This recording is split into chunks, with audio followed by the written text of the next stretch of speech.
ભાજપના જ વડોદરા જિલ્લાના 5 જેટલા ધારાસભ્યએ મુખ્યમંત્રીને પત્ર લખ્યો અને એવી વેદના વ્યક્ત કરી કે છેલ્લા 30 વર્ષથી ભારતીય જનતા પાર્ટીનું શાસન છે.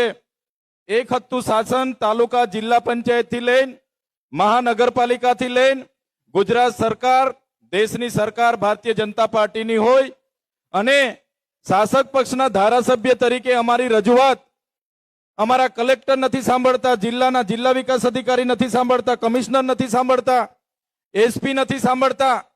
એવી આજે એમણે રજૂઆત કરી, એક પત્ર પાઠવ્યો.